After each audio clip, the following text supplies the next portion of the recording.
All right, good morning, everybody. It's Saturday morning. We usually don't do a show on Saturday, but as I'm sure some of you noticed, we had shit audio yesterday, and by shit audio I mean none. Apparently, the microphone just wasn't working.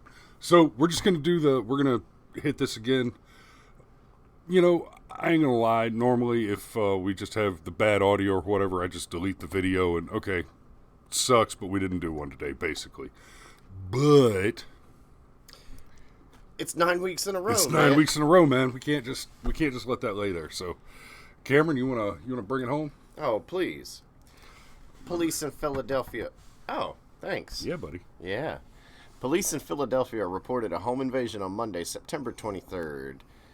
Left one suspect shot and killed and the other wounded. Authorities said that the two gunmen were wearing masks when they broke into a house around 4:15 in the morning. The house was located in the 7100 block of Walker Street in the Nakoni neighborhood.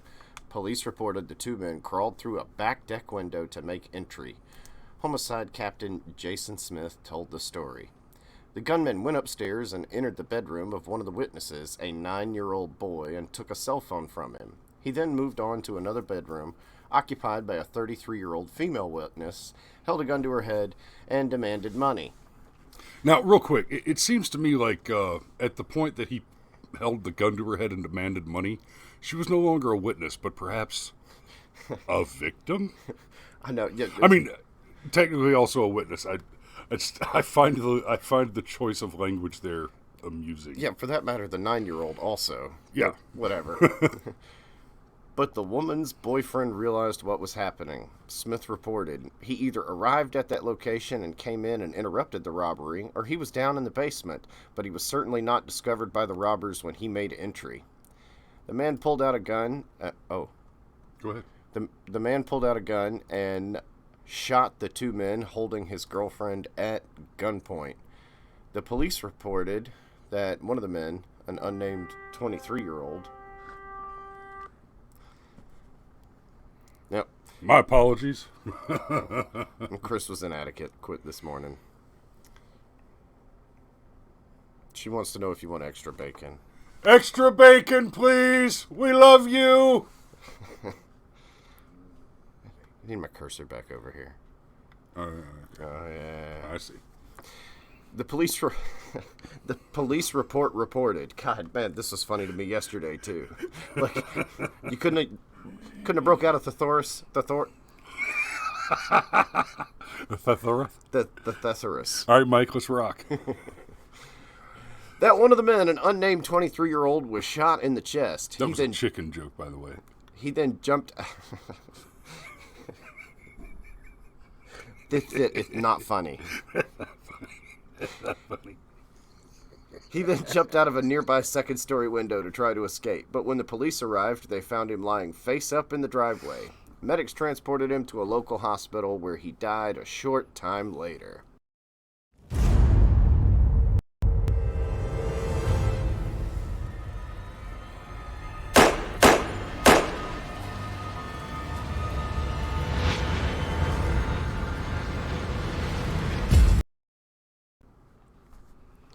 Now, technically, that's not a DRT.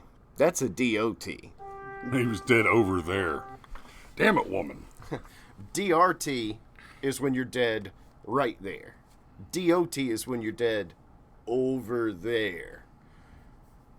But, and look, we had a true blue DRT, but this story was so intense, I said, hey, no, we got to do this one. Because, picture it.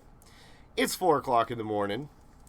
You wake up, there's a dude standing there. He's got a gun in your face. He wants some money. You're probably shitting your pants just a wee bit.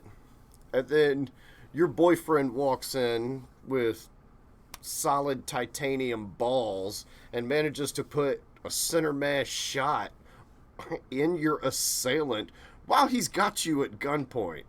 Just, wow. Yeah, Junior's about to have a little brother. Yeah. Yeah, no, Junior's about to have like twins. I mean, just wow. And then I love the fact that the guy says, gee, I've been shot and I feel like my highest odds for survival are throwing myself out a window and landing on the driveway. So, yeah. You know, if you do not attempt to knock over a liquor store, the owner of the liquor store never pulls a double-barrel shotgun out from underneath the counter and fills you so full of birdshot you look like a plate of spilled SpaghettiOs. And I would also like to add with this one, you know, what did we see? We saw masked. Okay, masked assailant, right? Okay, last week we had the boys that tried to rob the guy in his yard.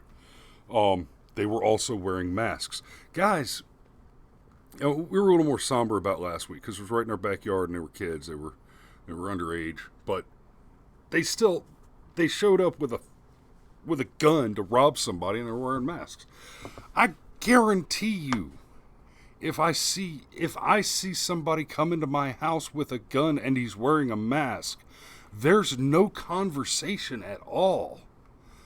That you're wearing a mask tells me that you have reason to attempt to hide your identity. That you're wearing a mask while committing a crime tells me that there is no other explanation for this situation than that you have, with effort of forethought, chosen to commit a crime of which I might be the potential victim. That's a body on the ground right there. It has to be. Dude, I'm sorry. I was listening, but then for some strange reason I started thinking about Antifa. I can also smell the bacon, which is wafting down the stairs from the kitchen. That's amazing. And yeah, Antifa. That's an excellent point. Antifa. Yeah, they're wearing the masks. You put a mask on because the enemy is employing chemical weapons, or because you're a criminal. Yeah, and you don't even have enough conviction to show your face when you commit crime. I mean, there's really only one reason to wear a mask, and that is to cover your face.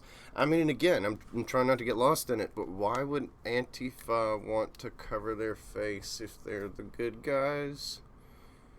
I don't know. I'm having a hard time squaring that circle. Good guys with bike locks. Let me tell you something, sunshine. Good guys throw a toaster in a bed sheet. Y'all have a good day. Be safe out there. Don't fry bacon next.